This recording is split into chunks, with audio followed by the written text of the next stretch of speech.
Nikita Oliver. And what do you do? Currently, I am a law student and a College of Education student getting my Juris Doctorate, my Master's of Education. I do a lot of volunteer work. I'm helping start a juvenile diversion program that's arts-based education. I'm hoping that turns into, my work for the next few years. My name is Lauren. No last name. Hi, my name is Megan Crenshaw. I am a third-year law student here at UW, and after graduation, I will be working for the Juvenile Public Defender's Office in Austin, Texas. Why do you want to get into juvenile public defense work? Because I love working with kids, and I think that a lot of these kids could be me, my little brother, my little sisters, anyone that I care about, and so I want to be that person who can be there and stand up for them. My name is Versary Latanya Baker. I am a JD and a current sales consultant for Thomson Reuters, which is a global conglomerate. I sell software to legal service providers and legal professionals. My name is Chauncey Miller. I am from Seattle, Washington. I am a writer and a fashion stylist.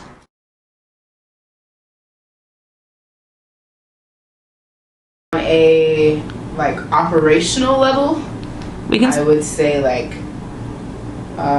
black, mixed, queer woman.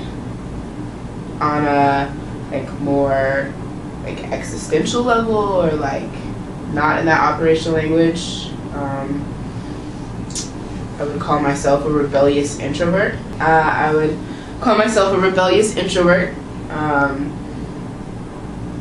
I get a lot of energy from being alone, but I also am very much a rebel.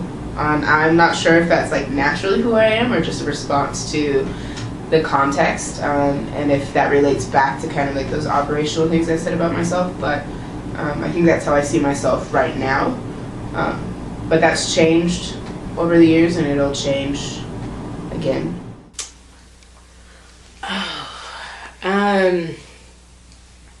Sometimes I think of myself there's so many identities I feel that I have, right? There's no one identity. It's someone's daughter, someone's sister, right? Those are the basic ones. But then it's also am I black, am I white, right? These are the things where society kind of forces you to pick a box, and you can't be in a box, even though in life you have so many more boxes than what you have. So I don't know what word I would use, right? I'm all about the over-inclusive box of having more words to describe who I am. So much of my identity, I feel has been wrapped up in being a biracial woman, because I think it takes a while to own that part of yourself. Especially when you grow up when everyone is either black or they're white or they're some other homogenous group, and you're in between. To identify myself, I would say that I consider myself an African American female. So that would be how I would identify. However, I think the question as far as what words embody the essence of me, I think the one word that I keep coming back to would be fighter. Because I feel whether you're fighting to prove yourself, fighting to achieve your dreams, or fighting to stand up for those around you, every day is some kind of struggle of that nature. And so fighter would be the one word I'd use for my essence. Great question. Identity is never something that's simple. We're complex individuals, so I would have to say that I'm a variety of different things all in one. An onion, just like everybody else, many layers. So I would say that I actually have kind of a hierarchy of the way that I define myself, or what I feel I fit into. I would have to say that the first one would be a woman, so female. Definitely my gender identity really molds the way that I view the world and the way that I fit into the world, because that's usually one thing that everyone is going to notice about me pretty immediately. The second thing would be to be African American. And I like to say black. I actually prefer the term Black over African American because I don't want to be confused with someone who is a first or second generation African, especially having been married to one and understanding the cultural nuances. So I would say that a woman being Black and also being someone who struggles with mental health issues. Those are the three things that define me as a person. And some of those things lead me to be discriminated against and also empower me to be an advocate for others. There's some parts of my identity that are invisible, like the mental health issues, but there's other parts of it that are obviously very visible.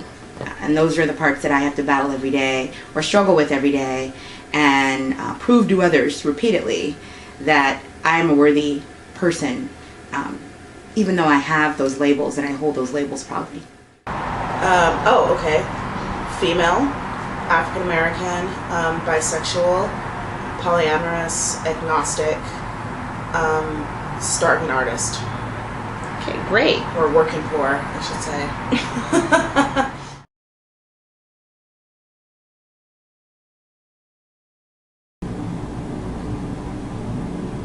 That is a big question.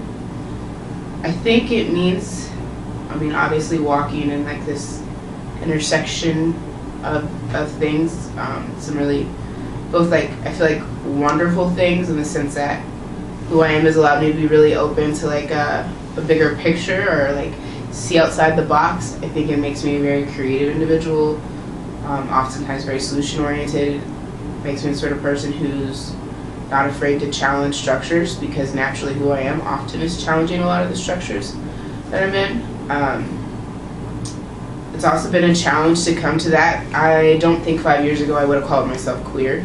I think as I've developed an understanding of sexual politics and especially Black sexual politics and what that looks like, especially to think outside of like this heteronormative scheme that we've been given in this like very capitalistic society that's set up a particular way. Again, I think it goes back to I've always kind of had a broad way of looking at the world, and I think that allows me to continue to keep that broad perspective. I think when I say that to people, they almost always think that when I say Black mixed queer woman that it means I'm a Black lesbian. And that's not what it means to me. It means that I'm open and I'm open to possibilities and willing to, think outside of what we've been told is the right way for things to be. So I don't know if that answers your question. It kind of means kind of like both of your feet straddling a line. And I think maybe as I have gotten older, you just kind of, maybe I've begun to pick one side of the line more so than others, but I think even within like, based on how I feel like society perceives me, it's like, oh, like, you're so exotic, you're so some other, and people want to exoticize me more than I am. Like, people I feel like are let down to be like, oh, well, you're just Black or you're just white, and it's not, and it's like, and even within that, I was actually thinking about this the other day because I have a lot of chats with myself in my car on my way home by myself, but I was thinking about this the other day, which was, when you live in a society of like, or if you think about like the dating world, and it's like, I was thinking of one insecurity that I think I have, and it's like the insecurity I have is that I am constantly passed over for the white female, and it's like, oh, it's like I'm good, but I'm not good enough. I'm the girl you can like take home from a bar, but you will not take me home to meet your mom, which is strange because I love parents. I'm really good with parents. But, so it's like a very, there are days where I'm like so glad that I'm a biracial woman. And then there are other days where you're like, God, fuck, man, I just got fucked in a way that I wish wasn't the case.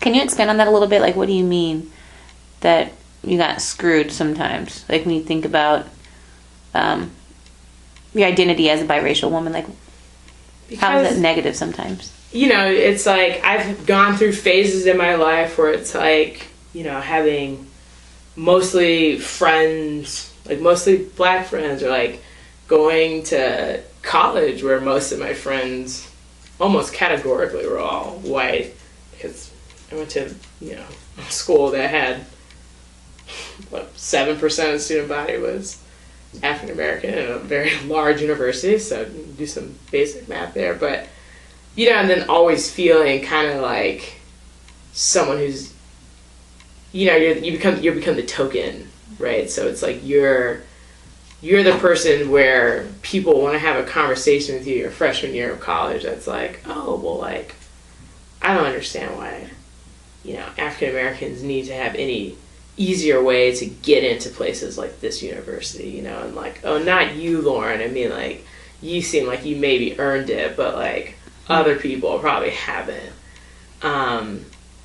You know, and being 19 years old, not being able to navigate that, because you don't understand quite, you know, I had never been confronted with something like that, because everyone I knew prior to going to college they weren't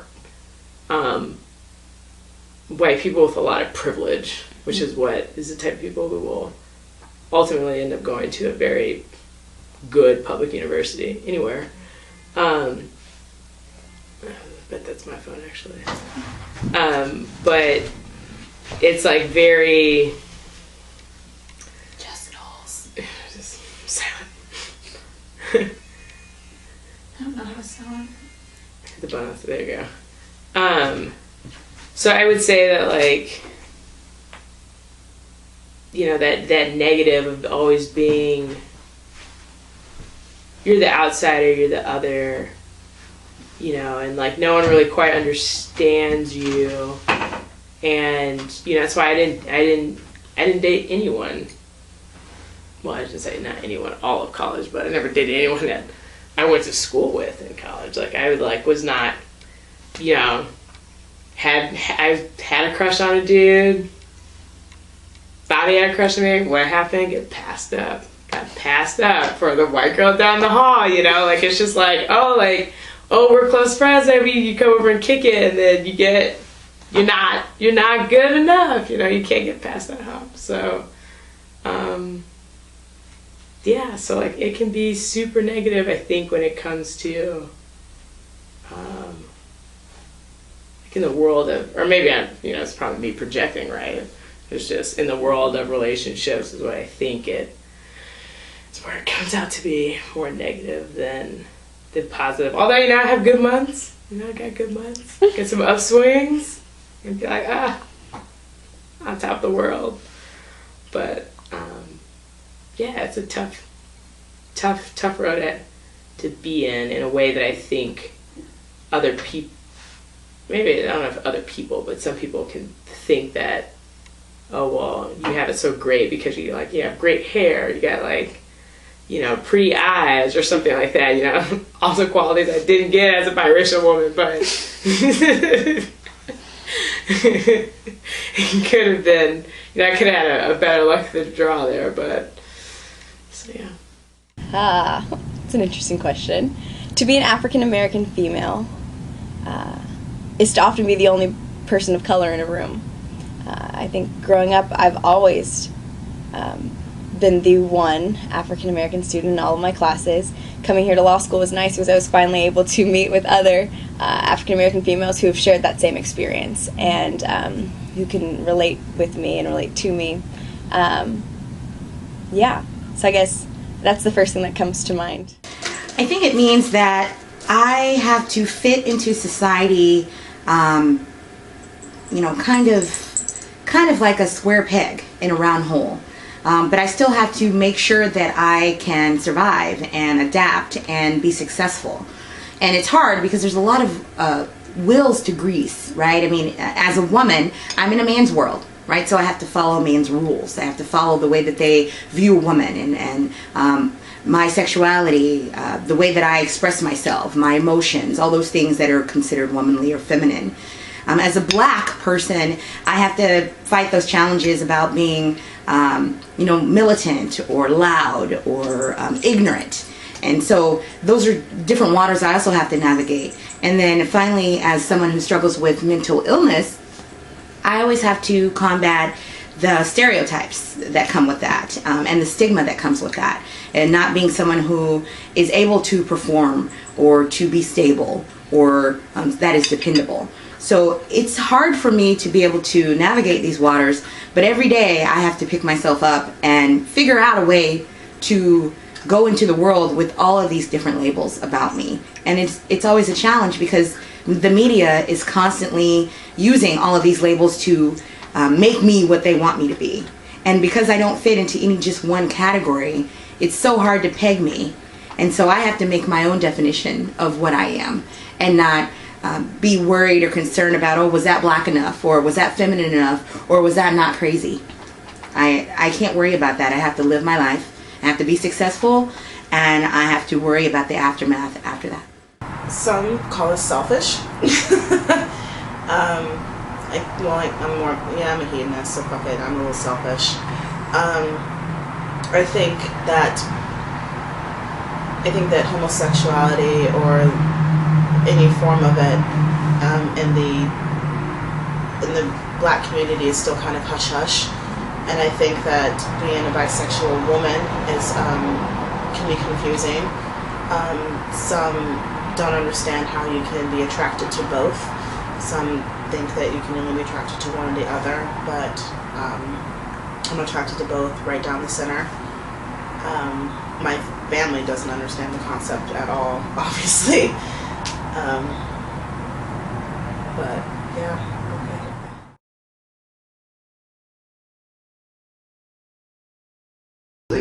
How so? This is actually something I struggle with a lot, is if I had grown up in a different structure, in a particular one that wasn't based on capitalism, white supremacy, and kind of the system that we're in now, would I choose those words, operational words that I chose to describe myself, if I grew up outside of those? And I think that's something I'm dealing with now, like something I'm actually battling. It's a question that I continuously ask myself: does me associating with those things so strongly, is it really me allowing the system to kind of define, am I being reactive to the system by holding on so tightly to some of those operational labels? And some days I'm like, hell no, that's not what it is. And then there's other days where I think it's the other direction. And so I'm in a process now of redefining what those words mean for me, apart from the structure. And maybe that means in a few years I'll let those go entirely. Maybe it means I'll hold on to them tighter. Maybe it means I'll give myself new words. I think that's something that like feminist movements have shown us, is that we often rewrite words to make them work for us, like spelling woman differently, or I don't spell folks with a KS anymore, I spell it with an X. An attempt to redefine what that word means for me outside of the structure. So I think that's a great question, but it's really hard for me to answer because it's something I'm dealing with right now.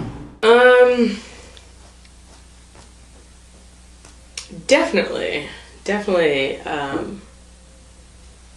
I feel like, and this is maybe like human nature, but then also I think as a combination of American society in particular, but is like, when people first meet me, it's like something is, I'm categorizing people in my head and you're off some way. Whether it be like, oh, well, like you're like particularly light skinned for someone who I traditionally would think is black, or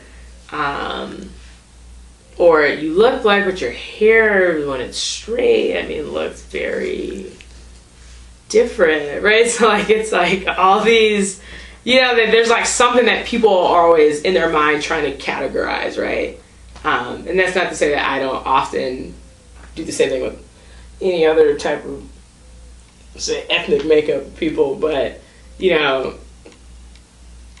I still remember growing up where it's like, oh, well, like, what do you put on an application for, you know, applying into high school or something like that, you know, it's like, what do you put? And it's like, oh, well, like, I think the, like, running, like, rule of thumb was, oh, you put down what your dad is, which, like, where does that theory come from? Like, what does it matter what race my dad is as opposed to what my mom is?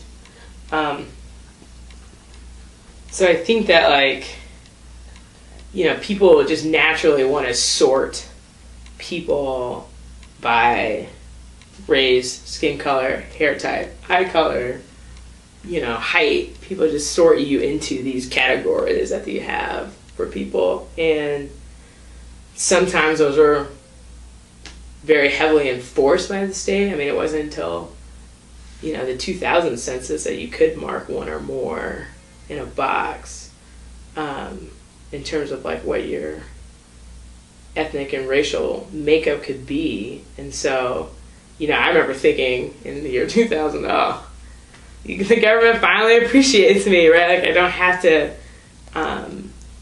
choose one, and you know, it would feel like it was, you had to choose one and ignore the other, which is not necessarily the case, right? Like, it can be, you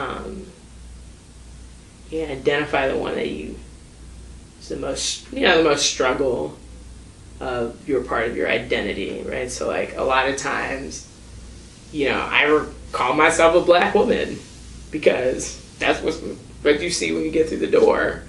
And that's the type of, it's the type of box that society has tried to put me in most closely. That's my most closest fit, you know. And then it's like, but now I can check more than one box, but it's like, why don't we just get rid of all the boxes altogether? It can all be, you know, everything's a spectrum, whether it be, you know, gender identity or sexual identity, racial identity. Although I guess it's not quite a spectrum when people ask, oh, well, like, where's your dad from? Slave ship. I don't know. Like, shit gets kind of weird after that. Okay. So I guess the first institution that pops into mind would be the media, because I think that is the medium that actually plays the largest role in a lot of our lives as far as defining who we are and what that's supposed to look like. And so I think for me, growing up as an African American female, surrounded by people who were not of my same race, the media was often the only images that I saw as far as, you know, who I was supposed to be. Thankfully, I had my mother around, who I think, you know, was completely my role model and helped me to see that there's a lot more to being an African American woman, and you can be a lot more than the over-sexualized, uneducated, loud people that you see on TV. You know, you don't have to be this stereotypical person. You can be as educated and as motivated and ambitious as you want to be and still be African American and a female. Definitely. I think it all starts with education, first and foremost. Education is, and I grew up in Texas, there's institutionalized racism. There's built-in constructs to identify those that they feel are talented, usually white men. I don't know, I did another quote, but usually white men that are not mentally ill. So I think it starts with that, because they're going to box you right away from childhood. They're going to put you in a box. If they identify that you are gifted, they're going to try to put you in a gifted box. And as long as you're not too black, or what they consider too black, then they're going to help raise you. And you might become a token, because there's that token status that so many blacks achieve once they get to this level, this high level in education or in their career. They're the token. So now I think that yes, it's everywhere. It's everywhere around us. In corporate life right now, where I'm spending most of my time, there's this token structure that I'm trying to break out of. But at the same time, I do want to be recognized as an intelligent black woman, but I don't want to be tokenized as that and be the talisman that they wear around their neck.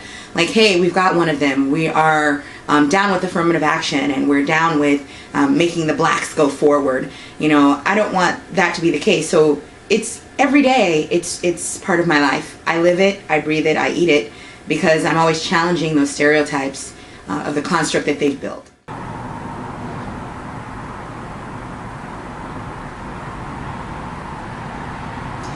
a good one. Well, I guess first, being a woman, society obviously tells us, you know, get married, have a child. I don't want children. I never wanted children. I also don't want to get married. So I'm kind of a unicorn in that aspect. Also tell us to be very feminine, even though I do identify as feminine. I don't think that that is for every woman. I don't think that that defines what a woman is. And then you play into, if you want to get deeper into, you know, media, society, what that tells women, or magazines.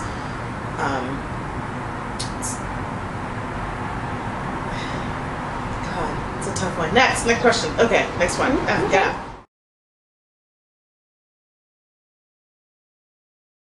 Barriers. I mean, I've definitely experienced societal barriers. I think this is where I'm lucky to have the rebellious nature that I have. I remember when I was in high school, this happened both in middle school and high school, all of the brown kids were tracked into lower level classes, and I just was not happy with that. I realized at a really young age that there were kind of like two schools going on in my school. And I got to 8th grade, I had switched schools multiple times, and I got asked by a teacher if I had taken the advanced placement test, and I said yes, but they had lost my files. They had no idea whether or not I had or not, and I told them I passed it with flying colors, and that put me in advanced classes for the rest of school, 8th grade through 12th grade. And that's kind of been my nature. Even in college, I applied for scholarships that freshmen weren't allowed to apply for. Because I knew that without that money I couldn't stay at the college I was at. So I've always been the kind of person to see a barrier and find a way to tackle it. So I think sometimes I do face barriers based on being a woman of color. I've been really lucky to see those differently. And sometimes I think that comes out of having had a white parent, right? Like someone who, because they've had white privilege, looks at the world a little bit differently. So when my mom has seen barriers, she just sees an opportunity to advocate for herself. And so I might have garnished some of that off of having a parent with white privilege. But who knows, right? That's just an analysis after the fact. Societal barriers. I think it's always having to feel like you have to prove yourself in a room. And I've kind of noticed that, I guess, like the more you kind of have, I don't know, like, you know, attained education, right? So like different levels of like going to college and going to law school now, which is like, you know, you show up, you're in a room, you're the only person of color in that room, and, you know, if you say something that's like, you know, you ask a question that maybe sounds dumb, and like, if you want to ask a question that maybe you're like, oh, well, it sounds dumb, I don't want to ask in front of a room, because everyone's going to wonder, oh, why did she ask that dumb question? You know, why, you know, like, why is she here? And sometimes I don't know if it helped or didn't help, you know, that I came to law school on a scholarship, because then people would say, oh, well, you know, it's a diversity scholarship. So like, that's why you're here. Like, you know, you're here because they want to increase diversity, and you're not here because you're particularly intelligent, or something like that. Societal barriers.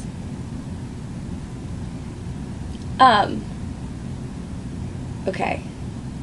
What societal barriers? So when you ask that question, the experience that comes to mind, because I think it's very hard to say that there's some specific barrier that I've run up against, and most often I think it's the barrier is how other people look at you, how other people perceive you, and how other people expect you to behave. And so for me, the one example that comes into mind was my senior year of high school, and we were all sitting around in a circle in one of my, I think it was like a language arts or history class, and one of my classmates raised his hand and said he didn't understand why Dane, who was a Caucasian white male who was, I think, valedictorian of our class, and kind of a little bit involved in some other things, why he didn't receive this full ride to Washington State University, whereas I did, and even though his thought process on that was that the only reason I received the scholarship was because I was an African American female. And I remember sitting there, seeing all these faces turn to me to see what I'm going to say and how I would respond to that, and I was just silent, just shocked silence, one, that people felt this way, and two, that they would have the audacity to say something like that. And luckily, my best friend, Nancy, was in that class with me, and she raised her hand and said, essentially she stood up for me and laid out all the different things that I've done throughout my life that she felt were the reasons why I received the scholarship. But it was, if I hadn't had her, I don't know what that experience would have looked like for me. And so I guess that is just an example of the types of experience and the types of thoughts that people might be having that you might not necessarily know about until someone puts it out there on the floor. I think the barriers that I've experienced are, being contrary to the images that have been bombarding all of my colleagues, specifically in the legal field. Lawyers have been bombarded with, probably from childhood all throughout law school, with images of people that are mentally ill, that are maybe bag ladies, or people that are inept, or people that can't take care of themselves, or people that destroy other people's lives, or alcoholics, or so it's a challenge to be taken seriously amongst my colleagues, and because the first thing that they want to do is intellectualize it, right?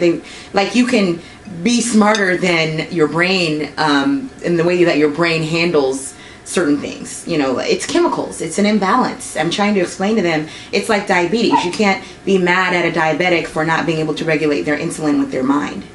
I have that same struggle, and it just so happens to be with mental illness. So I think that it's a challenge trying to be on the same ground with my colleagues and having them take me seriously, because they are in effect victims of the media and society's portrayal of what it is to be mentally ill, and also the constant portrayal of what it is to be black, and a black woman at that. We have been video hosed all the way to Anita Hill, all the way to now Michelle Obama. So they have no idea of where to put me. And so then when you put in the mix about mental illness, or when you put in the mix about how much I care about my femininity and embrace my own womanness, it's confusing to them. They don't know where to put me, they don't know how to treat me, they don't know how to box me, and it's scary for the majority, because they can't live without checking a box. They don't know how to deal with you unless you're in a box. And I laugh at that, because I'm like, I know I'm mentally ill, but doesn't that make you a little more crazy? I think that being a bisexual, polyamorous woman, people automatically assume that you are easy or slutty or a party girl, and that's not the case.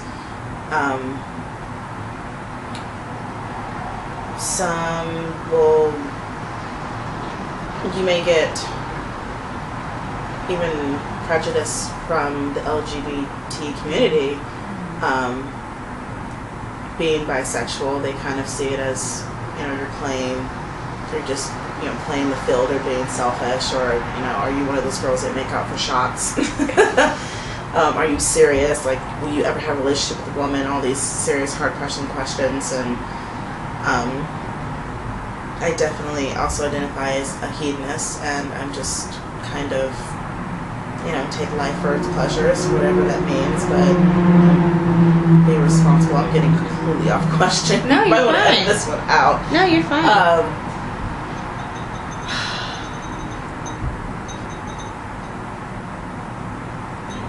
I think it's just, it's different. It's playing against the norms of being either straight or gay. You either like men or you like women. And being poly, like, well, okay, how do you love multiple people? So I think society, it's just a new concept. I don't think that it's not something as out there as, you know, heterosexual monogamous or homosexual monogamous relationships.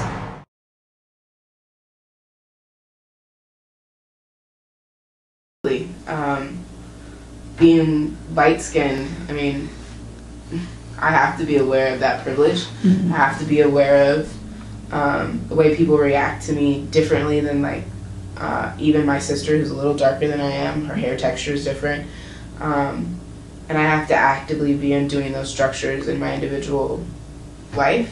But I also firmly believe that we're not just individuals, we're a part of communities, and it's really important to acknowledge that and to be a part of the process of undoing racism, of undoing oppression. And living in the United States, honestly, all of us have some kind of privilege somewhere, right? And so the true power comes in when we recognize that privilege and we choose to, instead of go with the flow of it, challenge it in the moment, which also challenges the system. It feels like a small individual act, but if everybody were to challenge their privilege in the moment, like, imagine how the system would begin to slowly unravel and be dismantled, simply because everybody was actively doing that. But honestly, everybody's not actively aware of their privileges. And now, getting ready to have this law degree, I have even more privilege, and I feel even more responsible to challenge that when it's happening, or when it's, you know, allowing me some sort of extra that someone else isn't getting. I think that asking someone to challenge something that some people don't even view as recognizable, I think, can be a difficult task. Do you have suggestions on how you can get someone, especially someone who either doesn't recognize their privilege or does recognize it but doesn't want to accept it, how you get them to kind of go through the process that you have talked about, that you've done, living in the moment, accepting and identifying your privilege, and kind of working from there? I mean, I think this is where being mixed, I mean, I can't separate myself from both the areas where I deal with oppression and I deal with privilege, like, they exist in one person. Like, even before I had a language to talk about it, it was something I recognized. I mean, like, I talked about it as a child, telling my mom that I felt like I was a bridge between the white folks in our family and the black folks in our family, not really understanding what I was talking about. I even would, like, articulate changing how I spoke based on which part of the family I was with. I'm talking about code switching, but I don't have language for that. And so I feel like for me there was an aspect of it that was just natural, because I had such variety of experiences. I don't know. I mean, I struggle with this. How do you help people realize their privilege and then want to actively tear down the system? I think experience is what does it. I think relationship. Some people are special, and it's just hearing about it and learning about it that gets them, you know, they get there. But I think for most people, they have to experience it. It's a journey. And I think that's the part that sucks about it, right? Is in the long run, how many people are really going to start actively challenging their privilege? Not a lot, you know, especially those who benefit from it. I mean, can you imagine telling someone who benefits from a particular system, like, now you need to deny those benefits? There's an aspect of it, especially being raised in a capitalistic mindset, that's crazy. Like, why would you do that? Capitalism is built on get more, build more. But yeah, I think helping people experience it and build relationship. I can think in particular of one individual that I've spent a lot of time with. He and I got to teach a class together in a neighborhood with a lot of young people who are people of color and, maybe come from low-income households. And I think just getting to know those young people and hearing their stories has really impacted him, and it's something that he'll continue to take with him as he works in the legal profession. And I think when he does have moments of privilege, thinking of those young people, he will actively, even if he doesn't make the decision to go against his privilege, he won't be able to help but think about it. And I think that's a good place to start. But never doing that at the expense of other people, right? Like, it is not anyone else's job to educate other people about their privilege. It is my job to educate myself. So that makes it complex, right? I think it's always, I know individually, something I always try to do is, if I make it through a door, to make sure I reach back behind and pull up the next person. Because it's like, I realize, especially later on in life, as much as I have always wanted to, do things without using people in my network, I want to, kind of like what I was mentioning earlier about wanting to having to prove yourself in rooms, having to prove it to myself that I could get, got this internship or I got this job, and it's I want to be able to know I did it on my own, but at the same time, it's the more you, I guess, become more of a professional, it's you have a network of people who can open these doors for you, and it's why not do that when you had a whole system of white males who've been doing that for years, right? It's just that whole we got our own little nepotism where it's they all hang out at the country club and they're all hiring each other after Fortune 500 companies. So it's why, if I have a connection like that, why not try to use that? And then, like I said, when I, get me to the interview room, I can take it from there type mentality. And then then I want to be able to create those relationships and then reach back and make sure, I bring people past those barriers, because there's always, everyone's presented with their own individual barrier, whether it be something about, getting more, black females into the legal profession, right? That's a big barrier. Getting more black males into the legal profession. I mean, geez, we keep the police away from them, keep them out of it, right? It's those are type of, things you're trying to eradicate. So I think individually, I know I can think about I've been trying to do that. Collectively, just trying to be there for one another. One of the things I was, recently having to think about, I went to the All-City Black Student Union meetup, and I was so humbled and inspired by the little group of these black radical little high schoolers, and they're talking about all the stuff that they do and the conversations they're engaging with the people they go to school with, and they have want to do all these things, and how oh yeah, prison abolition. You're whoa, how do you even know that? You're 16. And, and that was a really great, I feel reminder of how much power there is in a collective, in the sense of being able to just support each other in this struggle, especially when you I think having moved to Seattle, where it's you gotta really be on the lookout for members of the black community, and having to not be so divisive all the time, because there's not a lot of people here. And so if you're divisive with people by like, oh, well, she looks like this, or she talks like that, or he, trying to spit game, all that kind of stuff, you gotta like let all that go, and like just like be that support system for each other, and be in those places collectively where, those high schoolers want to have like conversations with the Seattle PD, like, let me know how I can help you. Like, I want to like bring some resources to the table. What can we do as the adults now in the room to like make some of this stuff happen? I think that the way for us to break down this barrier is what we've been doing. So the fact that I'm here, in classes with, I think we have 5 or 6 other black females in our 3.0 class. The fact that we're here becoming attorneys, going out there and showing people that not only am I an African American female, but I deserve to be here. I can sit at the table.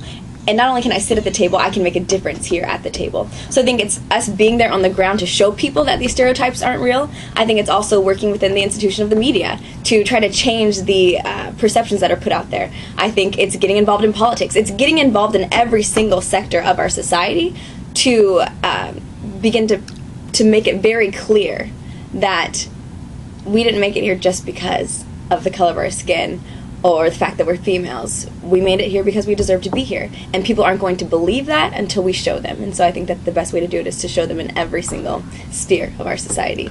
Now, you had mentioned, politics, media, higher ed as all avenues or mediums that you can utilize to kind of break down those barriers. But do you think that is accessible to the black woman at large? Do you think that obtaining higher education is accessible to the everyday black woman? Do you think that black women have a voice in the media? Do you think that black women have access to these political avenues and structures that you speak of? Fantastic question. I would say that right now, in the way that our society is currently set up, our institutions are not structured to allow for people of color, be them female or male, to succeed. And so I think that in order for that to change, those of us who are currently here are going to have to start making those moves, making those waves, voting down initiatives like I-200 and things of that nature that are stopping the others of us from coming up and following in our footsteps. So I think that it's about, if we have the power and the resources now, we're supposed to use them, to help those who do not currently have that. So no, I would say that the institutions are not currently set up to allow people of color to succeed. But I believe that that can be changed with a diligent and consistent effort on the part of those who are already here. I know individually I can. I totally believe that as individuals we have more power than we know. But I think most of that power comes with getting people together as a collection, as a collective rather. If we can get people together to do one thing in solidarity and stand together and stand our ground, we can accomplish anything. Like this blackout that recently occurred on March 6th on Tumblr and Twitter. It was wonderful to see these beautiful images of black people out there showing that Black Lives Matter. And I think that if we put that effort to explain and have other people in society, and not just white society, but black society, embrace and understand mental illness, I think we can overcome a lot of barriers for people that struggle with it and that are afraid to reveal it. So I think that the number one goal would be for me to be an advocate and educate people so that they're not so scared of it anymore. And I think the number two thing would be to be involved in any effort where people are coming together to explain the benefit that diversity can bring to any situation. And I do believe diversity can bring a benefit to any situation. Individually, I think just being comfortable and open-minded when people ask questions, answer as truthfully, and also being comfortable with the life I chose. That sounds so deep. The life I chose. Collectively, there are organizations like the Center for Sex Positive Culture that's here in Seattle that try to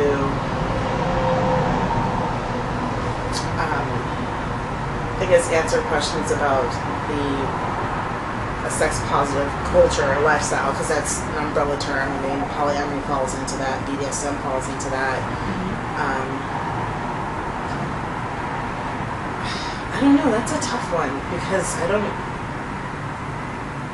don't know if society's quite ready for a polyamorous society. Like, I think that would just shake the foundations of everything. So I don't know yet. I think that that's okay that it's kind of kept underground. I don't really know what that would look like, to tell you the truth, or how, unless, you know, I don't know what kind of marches you would perform for. I don't know. I have no idea. It's a good one.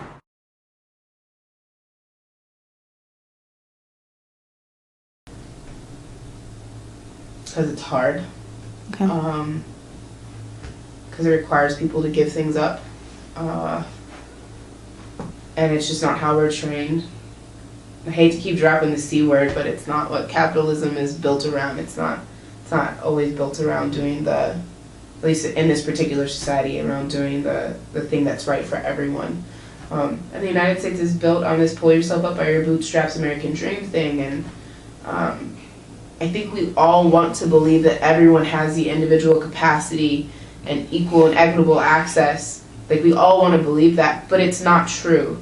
And getting people to see that is really hard, because then they have to admit, yeah, I did all this shit on merit, but at the end of the day, I did start ahead of the line or ahead of someone else.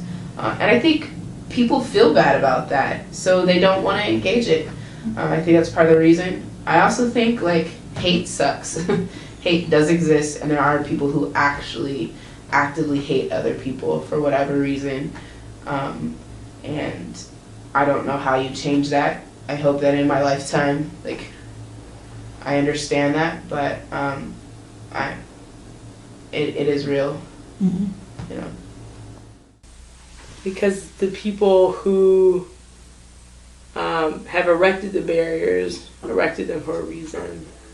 The barriers were created initially, you know, to intentionally oppress, and then now they're just like, the thought of them not being there scares the people who are on the beneficial end of those barriers being in place.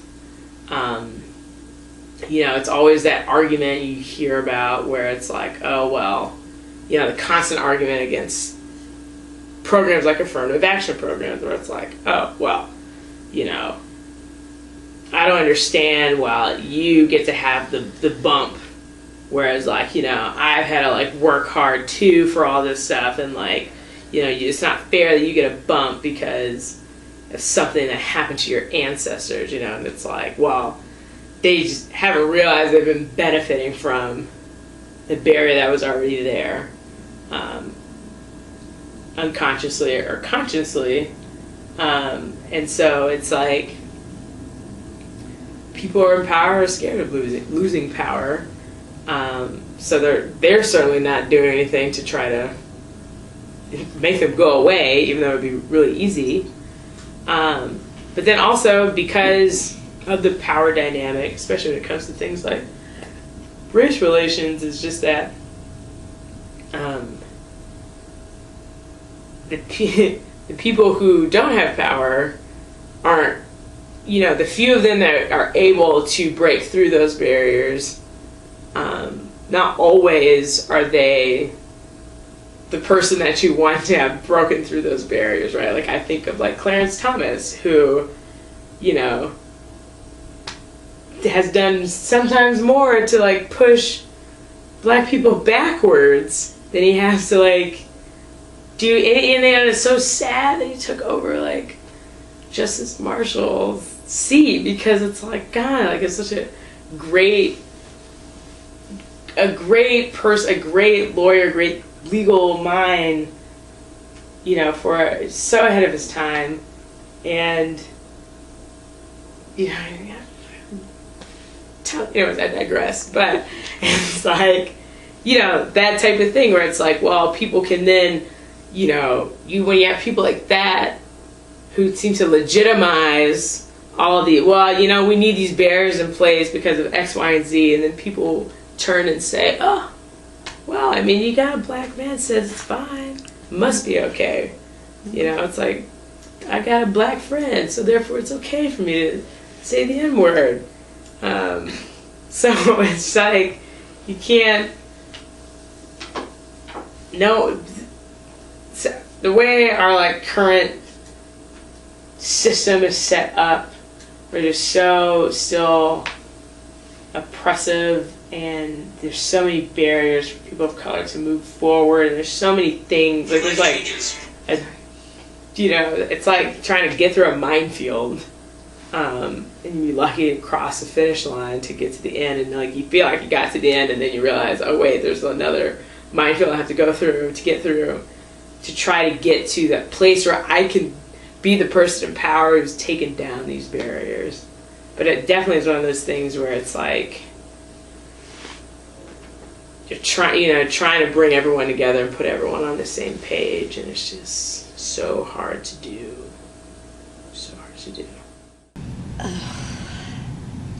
Why do I think more hasn't been done already? Well, the politically correct answer would be that change takes a long time. And I think that on some level that is true. Like, in order to break down all of these stereotypes that have existed since we were first brought over here, it's not going to be overnight. But on the other hand, I would say that I think sometimes what happens is that when some people of color do make it, to these higher positions and stuff, because they're the only one of color in that position, they don't often feel as if they have the ability to be as vocal about certain issues as they would otherwise. And so maybe someone who was, this powerhouse and so passionate about things finally gets to this super high position, and now they're scared to rock the boat. And I think that what ends up happening is when people get up here, sometimes they do feel as if they can't make the difference that they wanted to make and stay in power. And unfortunately, I think some people choose that staying in power is more important than, going back and making these differences that they've talked about. So that's the less than politically correct answer on that.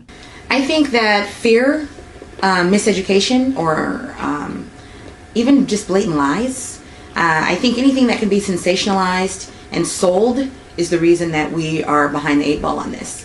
I think the media makes more money from demonizing mentally ill people and demonizing black people and sexualizing women than they do by having a positive image.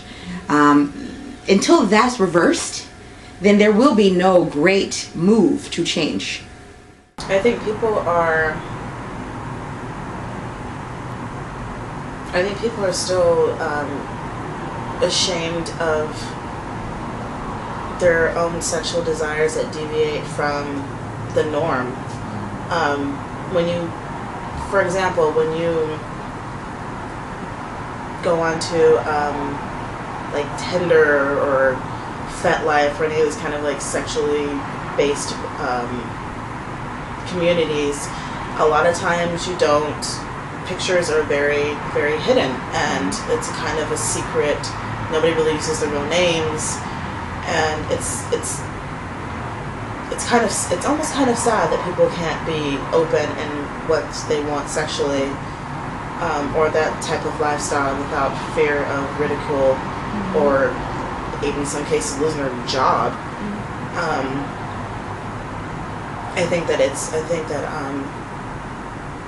I don't think society has really allowed people to just kind of be who they want to be, especially with living a sexual lifestyle that is completely different from monogamous heterosexual or monogamous homosexual relationships. Who or what specifically in society do you think has like stopped people from being like who they want to be openly and freely? Like, is it like some type of invisible force? Do you think it's people? Decency laws? I mean, I'm sure there's a lot of people that would feel extremely comfortable walking around, and a lot of that's in the collar, being fooled by their dom throughout the grocery store. Yeah, just on all fours. If they could, they would. Would UFC allow that? I don't think so. I think that there are those kind of rules in place of like, no, you can't, I can't have you walking around. That's awesome, hurrah, but you know, it's a grocery store. And same goes with any other kind of kink. There are people that like to dress up as babies. Like, that's their kick. And I'm sure they would love to do that day in and day out. Could they walk into a boardroom meeting dressed like that? I don't think so. So I think there may be like some society rules that kind of prevent that kind of expression. Do I think that it pushes so far that it represses people? Yeah, I do. I think that we live in an extremely sexually repressed society. I like to think that Western culture is progressive in so many other ways, but then when you look at like sexual repression, we're right up there with damn near Germany and Japan. So that's why we're into some really kinky fucking shit. So it's just, but I think that general indecency laws and general society norms prevent it. And then you have the aspect of what is indecent for proper society and for children to be walking around. Like, I would feel probably really uncomfortable walking around in what I like to wear past a school, just walking around. You can't do that. You can't, or can you? I don't know. Who creates these rules and who sets the norm?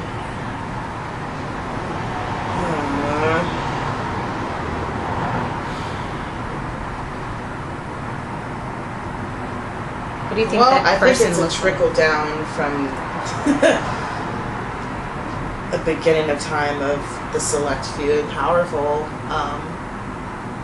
creating rules. I'm sure at some point in time there was a collective input of like, yeah, you know, stealing, let's not do that. It's kind of, you know, it's just, don't be a dick. Or, you know, murder that's not cool. We can all agree that that's not cool. But it definitely is a select few that have the power to create rules for the masses, and that has been for a very long time.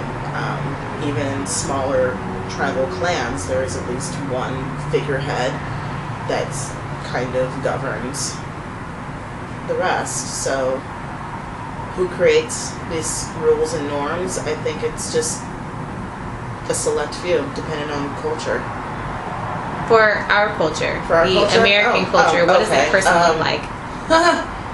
What does that group look like?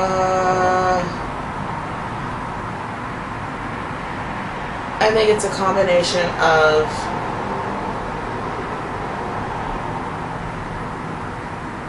popular opinion,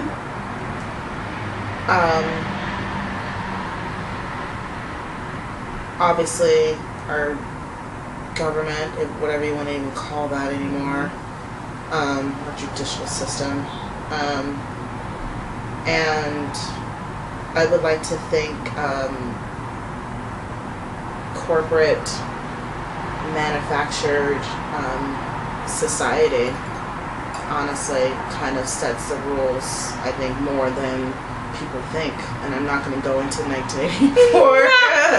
Like, the corporations are trying to control your brain, man, and they make you do things, man.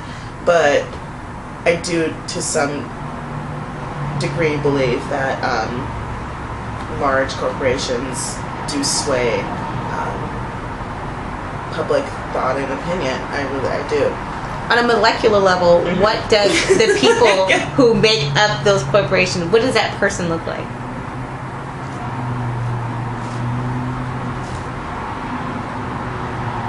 The people that make up the corporations, what do they look like?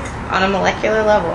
I want an individual. A person? Mm-hmm. What would that person look like to you? What do you think what would you envision that person looks like?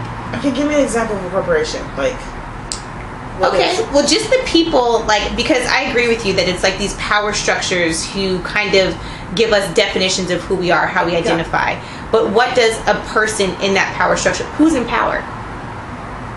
What does that person look like? What does a person in power look like? The person that comes to my head, which is terrible, is an old, dusty, rich white guy.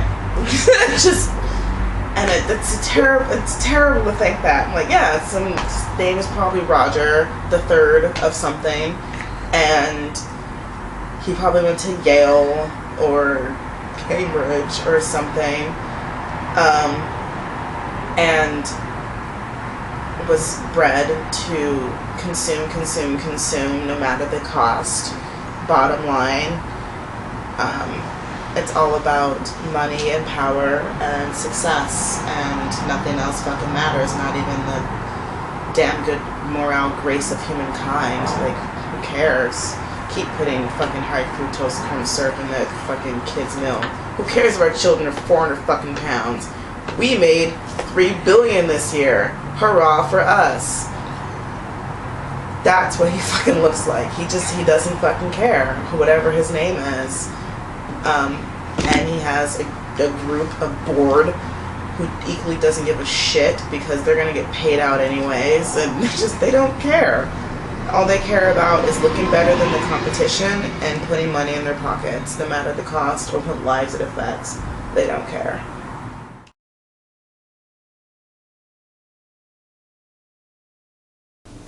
To all women. I think there was a time when I would have said yes.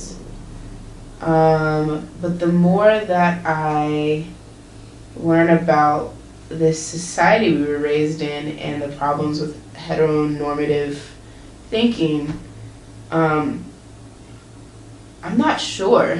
Like, in college we learned about the 5 sexes, and as I've lived more, especially here, like around a lot more Native and First Nations folks, learning about like two-spirited folks, which is also like something that exists in African cultures.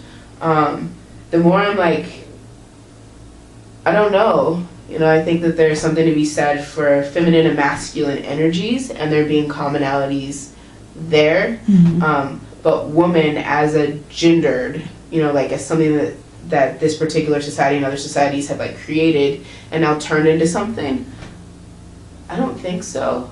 I think it goes down to like that feminine and masculine energy. I think there's something shared there, but like it's different for every person. I will say though, in societies that are so gendered, I think that women will find commonalities with each other because of the oppressive nature of patriarchy and sexism, and that does the common struggle, as in any struggle, kind of binds us to each other naturally. Okay. And so we do understand each other in terms of how we struggle to enter, like, within the bigger society. So there is like a common line of understanding, I think, because of the struggle of that gender can put on us and the power dynamics that can be created. I don't know if that made any sense. No, it did, but then it almost begs the question, like, do you think that women universally feel this patriarchal structure that you speak of? Do you think that all women feel that they are dominated by that force? I can't speak for all women. I'll speak for the women that I interact with, or those who call themselves women that I interact with. And I think yes, like even my friends who are trans, I think there is, within the United States structure, since that's what I know, I think there is like a common like, I get you type thing. But I also think that unravels in certain areas because of how women are made competitive with each other within this structure. So yeah, I think if you make the context smaller and talk about it within a particular context, I think there is a shared understanding. I think we share a lot of traits, and the traits that we share sometimes is what is the cause of a lot of contention amongst women. There's a lot of women who maybe, I don't know if they see something as being inadequate in themselves, and so then like to, there's that like, I feel like there's such a constant competition sometimes that exists among women that doesn't need to be that way, and maybe that's a product of living in a society with men and having to compete to either,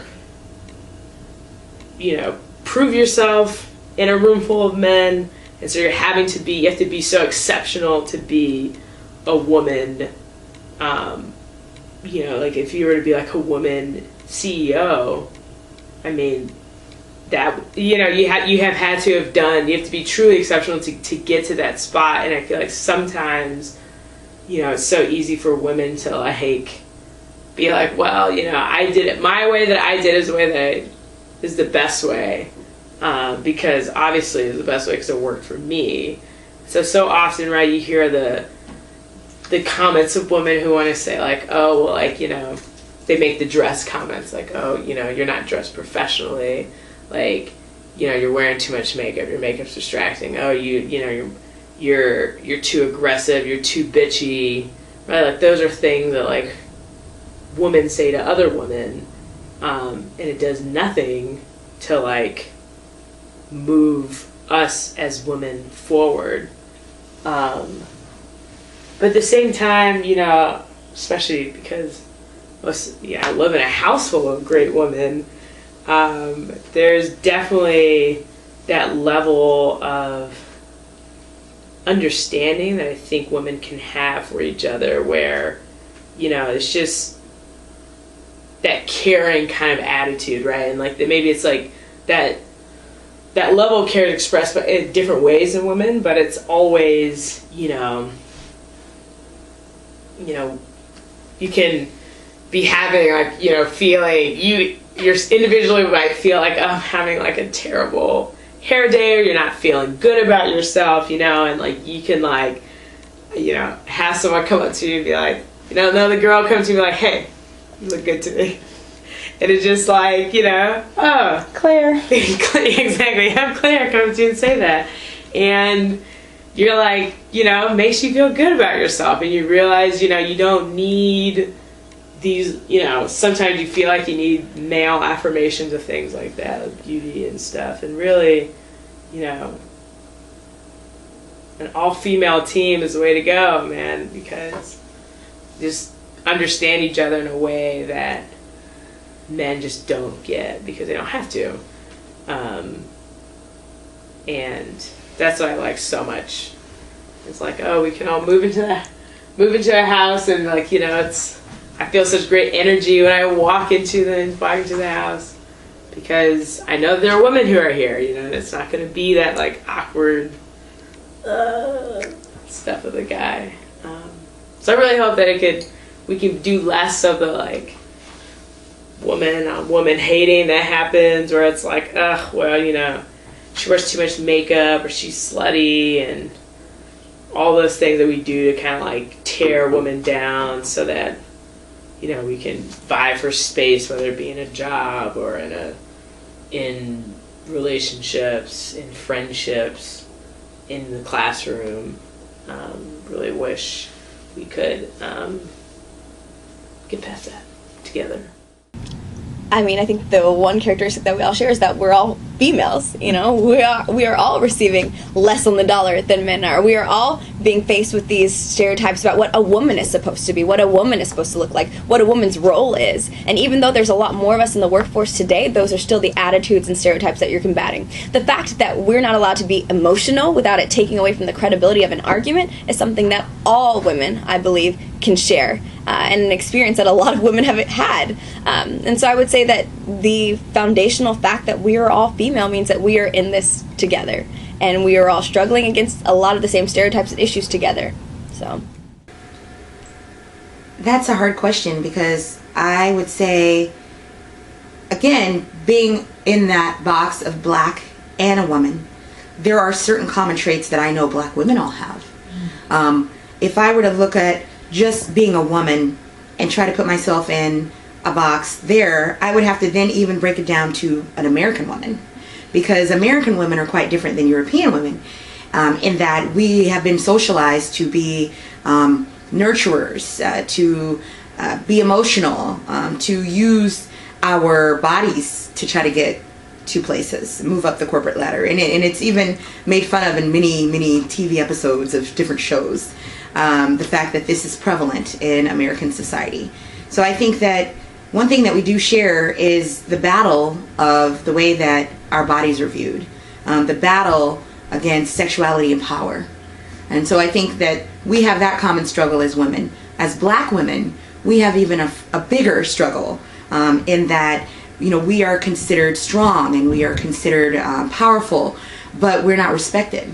The music that's prevalent in black society is very disrespectful towards black women.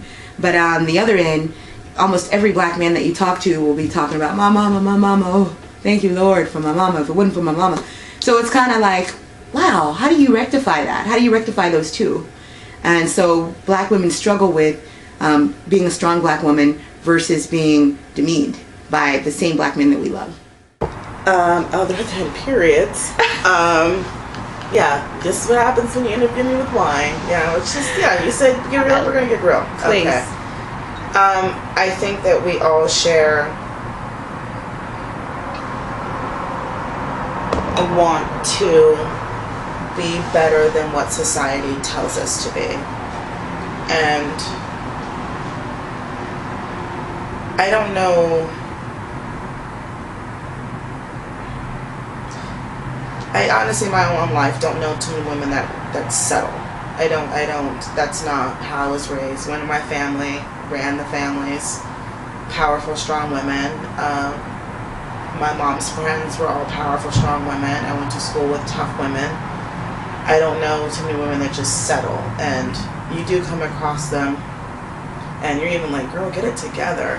But I think that we all share the common thread of no matter if they chose to be a stay-at-home mom, they're the best stay-at-home moms to the ability. They're not going to settle to be just a mediocre mom. They're going to be above and beyond. If they chose to go into humanitarian work, if they chose to be an artist, if they chose to be a bus driver, if they chose to get married or whatever, I don't think that women, I think women, especially at this time in our society, have just got a kick of like, no, we're going to elevate each other as women and just carry on what was started during the fucking suffrage, that very first spark of like, no, we are better than property. We're not property. We can manage our own bank accounts. We can have our own companies and be CEOs and have our own production. And I think that is just growing and growing. Women CEOs are multiplying. I think that the common thread now is fuck what you heard. We're more than just a baby maker, and we're more than just housekeepers. And if that's what a woman chooses, if she's okay with that, then by all means. I don't want children. I applaud mothers. I could never fucking do it. But in itself, that takes another group of women that I don't know what that is to be a mom, and I feel like only women can be mothers. Well, I take that back. I know some great dad moms. I take that back. That's a terrible thing to say. But then you go into like what's a mom. Anyways. So back to the question, common thread between women. I think it is to elevate themselves, constantly pushing themselves and pushing the envelope. Women will push themselves more than anyone else. I think women are each other's and themselves' toughest enemy. And at the same time, I think that's what pushes us more than, and I guess our male counterparts who kind of need the like corral and the affirmation from other men to make themselves. But women don't need that. We know we're the shit. We do it every fucking day.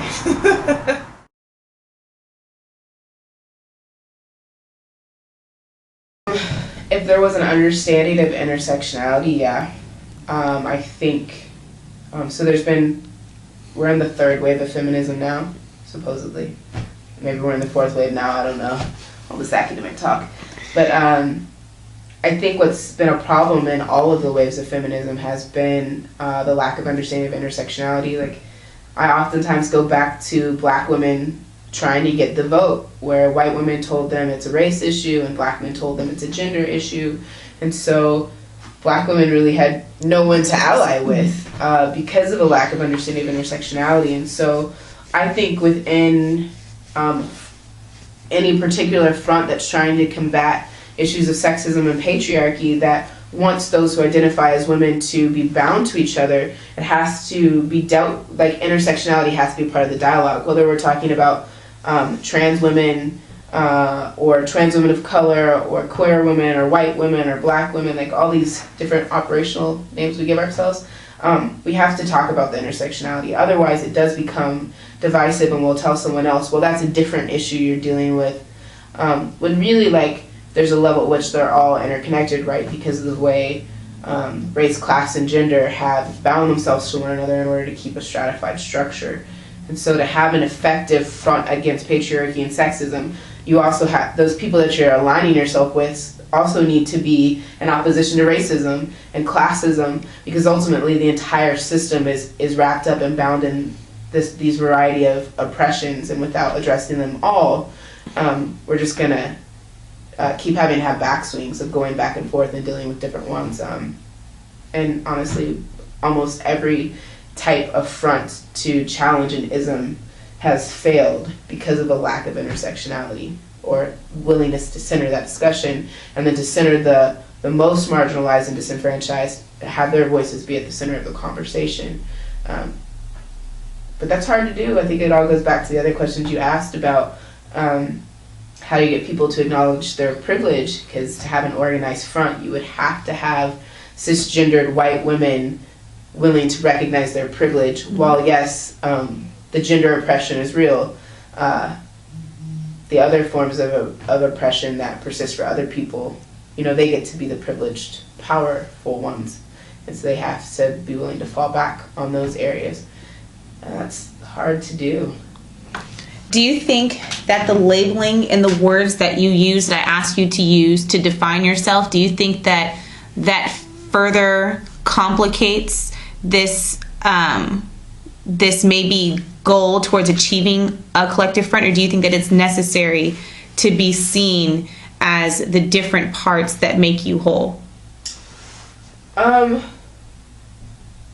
I think it's important that I'm able to acknowledge those parts of myself, whatever words I give them. Like, I could give them letters, and as long as I know what those letters mean and I'm sure that I understand who I am, that's what's important.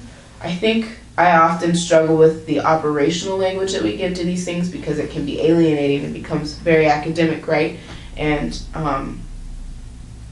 when you become that academic, you can remove things from the reality of yourself and the human and the other humans around you, as well as you start alienating people who don't know that language.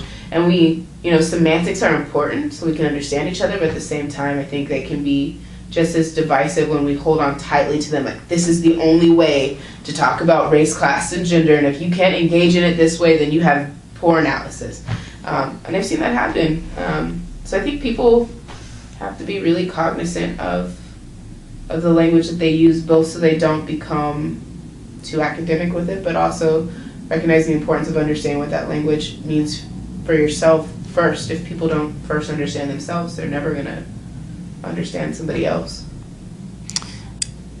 Do you think that an organized front is even desirable, or do you think that women can splinter off into groups with how they identify and still achieve the end goal, but by utilizing different means?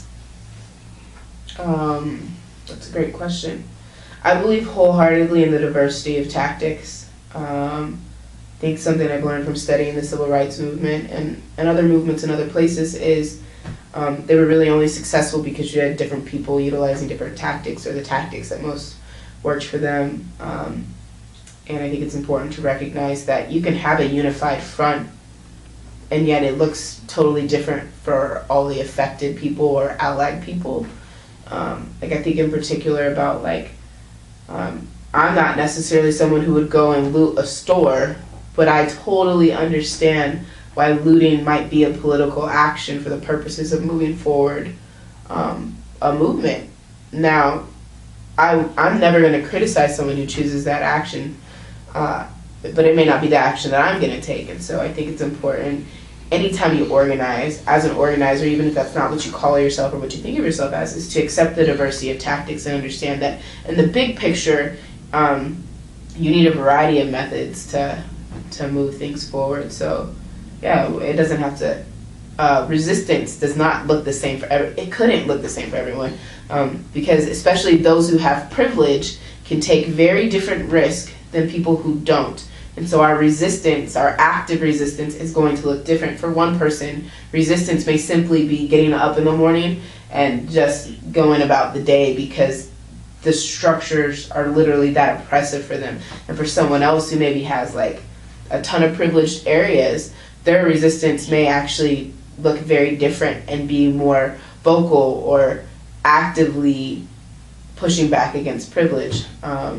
And that's because we're all positioned differently. We're not similarly situated. So resistance looks different. I guess you've kind of answered my last question. Is finding a commonality necessary for the success of a movement? No. I think it's helpful. It's absolutely helpful. But when you look at the civil rights movement, you had SNCC, you had Black Panther Party, you had Malcolm X, you had Martin Luther King, you had your Black nationalists, you had your desegregationists, you had your segregationists, you had all these different people who looked at things differently. At the end of the day, they all wanted equality and equity for Black folks. And eventually, MLK and Malcolm X were both moving towards equality and equity for poor and Black folks, recognizing, again, the intersectionality of class, race, and gender. And so I think commonality will eventually naturally happen in terms of the goal. I don't think it'll look the same in terms of tactics or methods. And I think the worst thing that we can do is discredit the goal or the movement because we don't agree with someone else's tactics. Work in your lane. If your lane is this particular way of getting to that goal or that method, then do it that way. But don't criticize or critique someone else's choice of methods. Just remember, we are both trying to get to someplace equitable. So. And I guess I should ask, I know I said that was my last question, but you sparked another question. Living in today's society, we have the advantage of hindsight. And looking in the world that we live in today, and the aftermath of all of the civil rights issues that the people you spoke of fought for. Mm-hmm. Do you believe that they would be pleased with the legacy of their work that we see today? Or do you think that the splintered fashion in which they went about trying to achieve this goal, if it ever even was achieved, what we see now, do you think that is the result of a lack of coalescing around a commonality? And yes. I don't necessarily think it was a lack of commonality. I think they would be upset because I feel like it was a lack of full commitment. I feel like when you think about desegregation, for example, the court in Brown 2 told the methods of how to get there, but they basically gave schools an out. They told them they could do it at whatever speed they needed to. I forget what the exact language was, but it was basically an acceptance of however long it takes to get there, as opposed to saying, this is the method and it's going to happen now and we're fully committed to desegregation. I think in the big picture, when you're trying to undo something, either you go all the way for it or you're going to struggle with the fallout of certain parts of it not getting completed the way you want it to, and you end up in a very fractured picture like the one that we're in now. So I think it really comes down to your commitment and follow through and willingness to choose a method that will actually be fully effective as opposed to half effective. I think so. You definitely have to be organized and have to be able to have those allies in places when you need them. What do you organize around? You have to organize around a common goal, right? And it has to be a goal that's ambitious yet attainable. And there's maybe sometimes it's easier to maybe have goals and various levels, right? Because you can have kind of like, what's a good short-term goal versus something that's long-term, and maybe you can have one of those really long-term goals and be like, wouldn't it be great, those things where you're like, the things that will never happen in my lifetime, right? There will be a trans president, right? That type of thing where you're like, how do you even, just even thinking of that goal, how many barriers would have to be ripped away, and how society would have to literally change the way that or so many people in society would have to change the way that they view leadership roles, view leadership in politics, right? Even something like that is so, you'd have to change so much. Do you think it's necessary, sorry to cut you off, do you think it's necessary for the members within that group to kind of identify or find something common amongst each other in order to work together to achieve that? Or do you believe that fractured subparts can still reach a desired end goal? I think you have to look for the common ground, because it's already too easy, I think, to be fractured. And if say we're talking about breaking down racial barriers as an example, those who, like I mentioned earlier, are benefiting from those racial barriers being intact are going to capitalize on the fractures in your group. And they're going to try to exploit those fractures in order for you to fall apart. And so I think it's better to find those unlikely bedfellows, because it's really going to be the common things I think is able to carry people through. I mean, especially, having done some policy work, I mean, more in the lines of the criminal justice system, but, it's having to find the things that you share with people like libertarians, and we can all agree on this one thing, and you have to be able to capitalize on that to move things forward in a way that it's just not going to get moved forward if people focus too much on their differences. And that's not to say that people who are, obviously what I'm saying is people who are different can come together on common issues to work towards a common goal. But I think to answer your question about if you have fractured groups or people who are fractured subsets of a larger movement, I think, it's one thing to still keep your individuality and keep your own person in a larger group setting or group movement, but at the same time, the barriers you're trying to change are definitely going to, it's going to push back. It's going to push back hard, and it pushes back against the fractured subsections of your group. And without your smaller pillars to uphold a big group, it's just the whole thing just falls apart.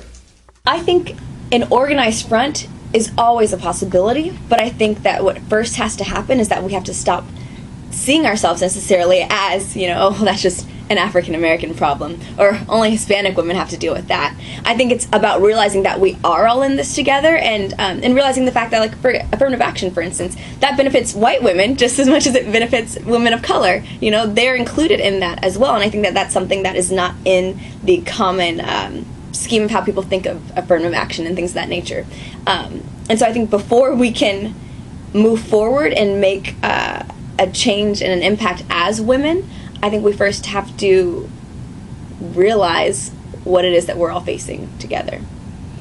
And so do you think that there is an issue that's common to all women? And do you think, and I guess what I struggle with, and I guess this is slightly a question, is what may be important and at the high point of my agenda as a Black woman of color may be different from a privileged white woman. So when you come from two opposite sides of the track and you have nothing in common, what do you coalesce around if your end game, if your goal, what you're fighting for is completely different?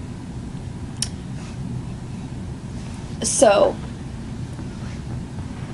what I would say is that if you have two separate parties who have two completely different goals and ideas, but are interested in pursuing some kind of impact or difference together, then I think the first step is to identify what a common issue would be that you all can fight with together, something that you both share. So for women, I think one of the easiest ones is just the pay disparities between females and males. I think that's one that a lot of women are aware of, that a lot of women understand, and that impact all women, regardless of race. And so I would say that that might be the first step, and so that might be the first step towards creating a united front. And then after we tackle that, maybe we can identify other items on the agenda that all women can attack together. But I would also say that there are going to be some issues that might be best addressed or might be cared about most by certain populations. And I think that those populations will probably tend to lead that fight and that struggle, but I think the key is to try to make it clear that all of these issues that are impacting any one of us are impacting all of us. And I think that it's so easy to distance yourself from things because you feel like, oh, well, it's not my problem. And so I think what has to happen is that we need to raise awareness of how these different things are impacting others. And if that involves, maybe changing the way that we frame things or establishing some sort of common ground, then I think that's what needs to happen. So it sounds like what I'm gathering from you, you think that finding a commonality is necessary for the success of a movement. Oh, definitely. I fully believe that finding a commonality, a common ground, is what it takes to allow not only one group to fight for something, but to allow an entire population of people to fight for something. And I mean, you even saw it in the civil rights movement. Like that is what mobilized everyone. That is what changed the tide. It wasn't just a black problem. It was everyone's problem. And when that was brought to the main stage, that's when we started to see change. I do. I think that it would have to be a really big effort. And again, media would have to be really involved in this. All kinds of media. I'm talking about television media, print media, social media. There would have to be a push, and it would have to probably be from either a huge nonprofit that wants to have a positive image of women going forward and to educate people about the value of women. I mean, there's a lot of things I hear out there. Girl power, beautiful women, all these hashtags with those in front of them. But I think that ultimately, if we don't have some organization to take charge of the effort, then it's going to be a disjointed effort and the message will be lost. So I think with sexualization, it's specifically important for someone that has previously been behind maybe pushing the sexualization of women, whether this be the hip-hop industry or, I don't know, like some kind of makeup company, cosmetic company. It has to be someone that we would listen to after all these years has been telling us one thing, and then they turn around and tell us, okay, we've learned and we realize this is actually harmful. So we're changing our message. I think it would take that kind of effort, not a grassroots effort. I apologize for interrupting. Sure. What would you organize around? I think you would organize around the consumers. What are people buying? If you have a company that is selling jeans that accentuate your ass, for instance, or your butt, that accentuate your behind, maybe that's the company that needs to come forward and say, you are more than your behind. Mm-hmm. That's the kind of effort I'm talking about. Because who do they need to address? The consumers who felt that they were nothing but behind. So I think that those are the people that need the message more than everyone else. The people who are actually susceptible to these images of sexualization of women. Would you agree that some women, in their struggles for whatever their agenda may be or in their desire to accomplish some end goal, do you believe that people's end goals are varied? And if so, if, for instance, if there's like a black woman who falls in like a lower socioeconomic status, if she has nothing in common with, let's say, a privileged white woman who identifies as lesbian. What do you do if those two women, although they both individually identify as women, but they are obviously fighting for different things? What do you do when there's nothing in common, but as women they still want to propel themselves forward in society? In other words, do you think that finding a commonality is necessary for the success of a movement? So like we have like this feminist wave, this feminist movement, but if you have different goals or different ideas of what the achievement of success looks like, how do you work around that or within that construct, and do you think that finding a commonality is necessary for the success of the movement? I think it depends on the commonality. I think that commonality, as far as like end goal in life, is always going to be different, because of the caste system or because of the socioeconomic construct here. But I think that there are certain commonalities that we can latch onto, such as the pursuit of happiness. So even though your idea of happiness is going to be different than my idea of happiness, or my goal for happiness might be different than yours, we both need to agree that we should have the ability to achieve happiness, that we need to break down the barriers that are out there to achieve happiness. And so I think once we say that, yes, every girl out there deserves to not be afraid of her body or not hate her body, if we can start with that, then I think we can have that as a common ground and just agree on that, as that's a common goal. We want to have women in this society be empowered and not hate their bodies. That's something that I think we can all latch on to.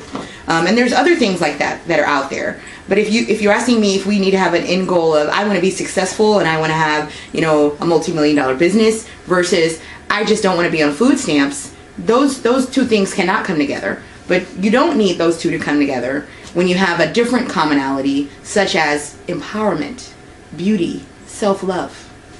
But what do you do for the people who are just fighting just for the basic necessities? Like maybe the poor black woman who keeps on getting passed over for a job, or the woman who doesn't have access to housing, or the woman who is fighting to get some type of health care what do you do for those women who don't even have the luxury of thinking about self-love because they're just trying to fight to live, to survive? I think we need to speak to these women and explain to them that even though you feel like you don't have time and that you have this uphill battle, a lot of the reasons that you have this uphill battle is because of your status in society.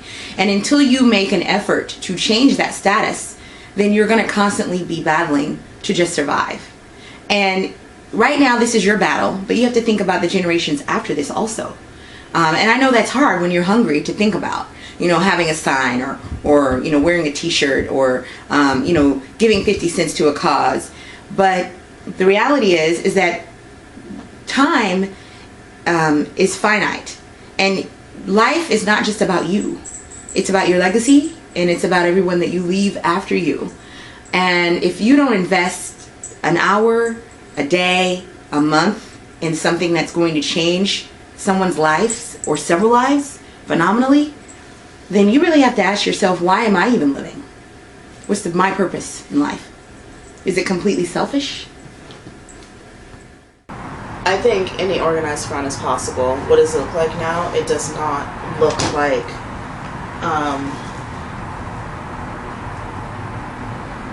I don't think it necessarily looks like what it did during the movements during the 1960s, because of technology. I think that the sit-ins and the marches and that very visual in the streets was necessary because there was really no other means. There was no, fast forward to technology where now we have the ability to broadcast ourselves to the world on our own. During the movement then you had to rely on networks or the news or journalists to broadcast, your message to the world per se. Now we don't necessarily need that. We have YouTube, we have Facebook, you can buy your own fucking bandwidth now. So I think the movement looks different. I think that it takes connecting to people through the channels in which they connect through the world. I don't think that people are as tangible with each other organically as they were 20, 30, 50 years ago. Everyone is so connected into their own personal devices, into their own personal technical bubble.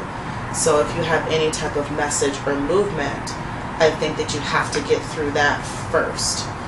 And I see protest now on the streets, and I hear people being frustrated that it's not being received the same way as they would hope. And I think that it's not reaching people because they're in their own technical bubbles now. But if I feel that if you were to channel them through some other techie avenue, it probably would reach better. I think that the movement I think what it looks like now is it's not what it used to be. It's not. I don't think it'll ever be what it used to be. I think that financial withdrawal is going to be what is going to make a point. If people finally stop purchasing the shit that funds and feeds into what they dislike, then corporations will listen. They're not going to listen through Twitter. They're not going to listen through marches. They're going to listen through their pocketbooks, because that's what they're fed off of. So what do you organize around? Like is finding, in other words, is finding a commonality necessary for the success of a movement? And what would you organize around? Of course, because if you don't have a common ideal or a common goal, then you're just a bunch of scattered ants pushing towards nothing. You need to be together. So yes, a common goal is, or a common reason is necessary for any movement. Because then you start questioning, like, well, why are you here? Well, what do you say to the privileged white woman who's fighting for the right to be married versus the lesbian black woman who is fighting for basic needs such as housing and food and employment, because she is barred from getting all three? How do those two people come together to work towards a common goal if the things that they want and need as women differ? I think that it falls on the common thread of, you're a woman in need and I'm a woman in need. Your need may be different than mine, but your need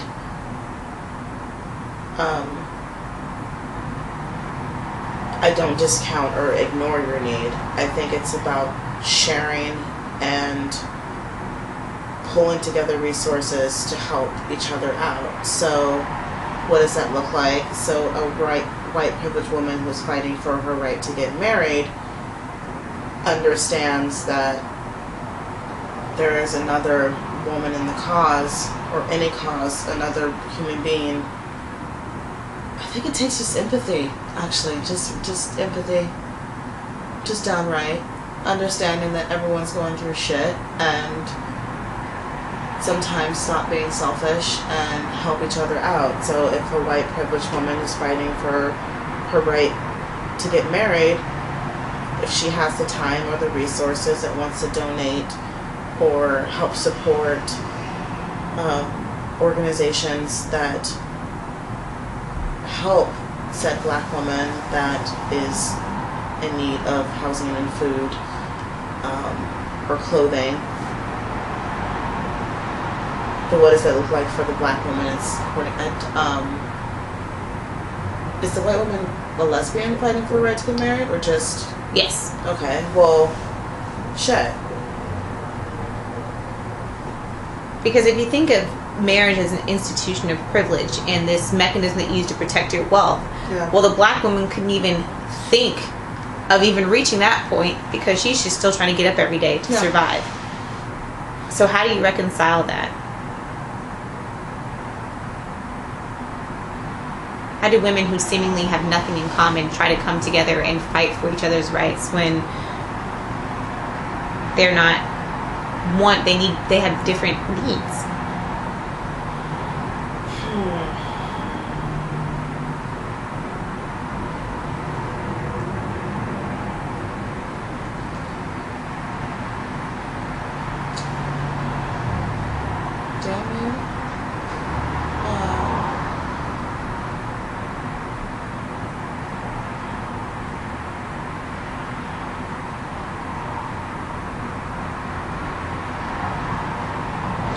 I guess I don't know what it would look like on the other end of someone who's struggling for just basic human needs, but I guess love is also a basic human need, but I guess food and shelter and general resource needs. I don't know. Like, I don't even know how to approach a woman in that situation and say, hey, come to this march for equality in marriage while you're standing in the food bank line. So in light of that thing, you know, it just, I wouldn't even know how to approach that.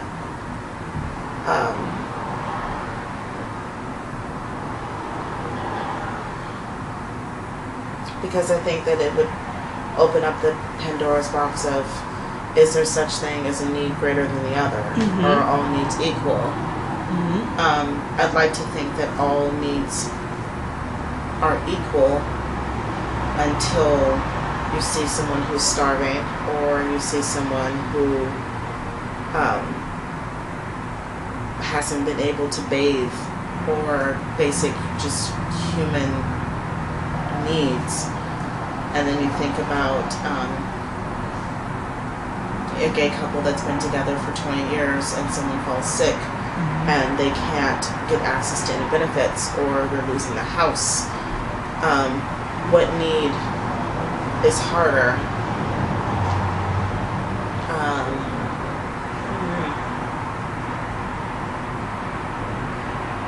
Then you bring up question, is there such thing as universal need and hurt?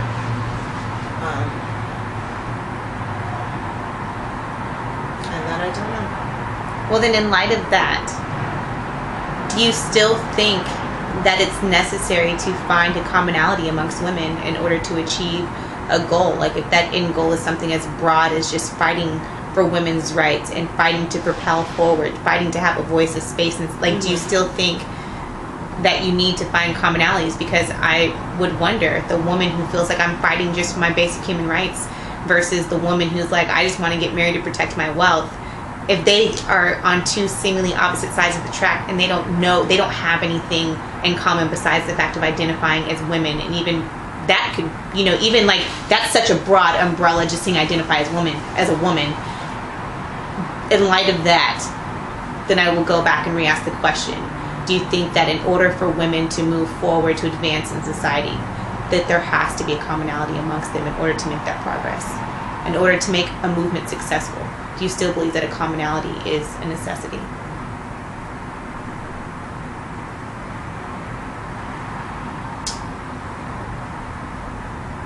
The first thing that came to my head was during the suffrage movement. To be honest, most of the women in the suffrage movement were white women. So how do you go to a black woman that is, taking care of the kids in the house, be like, hey, woman that I don't even really count as human, come aboard. I don't even think they approached. Like, how do you, and I think that, what does that look like? And I don't even think they knew what it looked like then. I don't even think they even tried to figure out what the fuck they looked like. I think they were just kind of like, bye, Felicia, we're gonna go get the right to vote. So, what does that look like? I don't know. And I'm completely stumped, because going back to, like, if I was the white lesbian woman, like, going up to a woman in the food bank line like, hey, come to this march. She's like, for what? I'm in the food bank line. Oh my God. Like, I wouldn't even know what to say. Like, what is that? It does seem so distant. And I think maybe two problems would be easier to combine. Like, if it was a woman who is struggling to eat and find shelter and has no health care, and maybe a woman who has a job whose health care isn't covering her women's health, maybe there might be a commonality there.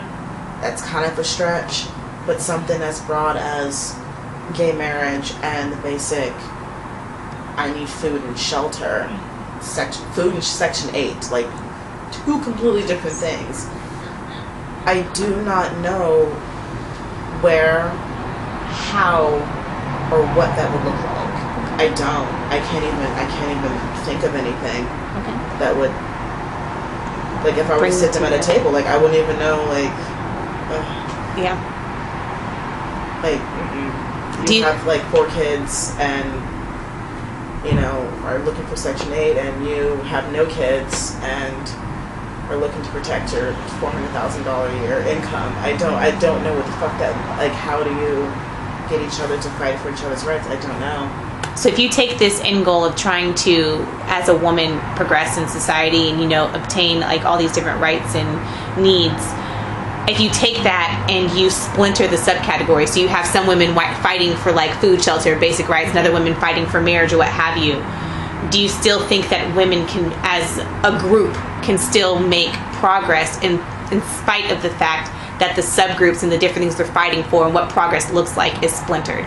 Or do you think there needs to be a unified front and you need more voices, more unified voices versus I'm fighting for this over here, I'm fighting for this over here? Can the whole idea, the bigger picture of achieving progress for women, do you think it can be accomplished with fractured subsets? I think, and I firmly believe that the base for movement, progressive movement, is knowledge, and the base for pulling society back is ignorance. So, if a woman who is going through, I'm trying to get on Section 8, I'm trying to get on food stamps to help my children, has a little bit of genuine empathy, understanding, and awareness that on the other end of the woman front there are women, lesbian women, who can't get married, and that's a problem. They may not be on the front of the marching lines at every rally, in every event, but if in their own mind and existence acknowledge that that's a problem and are there with them, I guess, per se, in spirit, I think that mental progression means more than anything, because that type of acknowledgement may lead down to the woman with the 4 kids and Section 8 line teaching her children that, you know what, homosexuality isn't wrong and that this is a problem and we may be going through this, but that's also an issue that should be acknowledged. What that trickles down throughout society, I don't think that's a bad thing. So I think, so maybe that is the answer. Maybe what unites people, I guess, is just acknowledgement that there's a problem, acknowledgement there needs to be a solution, and moving on from that. I think knowledge is, and understanding is the key to progression versus just blatant ignorance. You can boil down any problem to just greed and ignorance. Honestly. Like, give me any problem, greed and ignorance. Or maybe mental health, whatever, but greed and ignorance, just put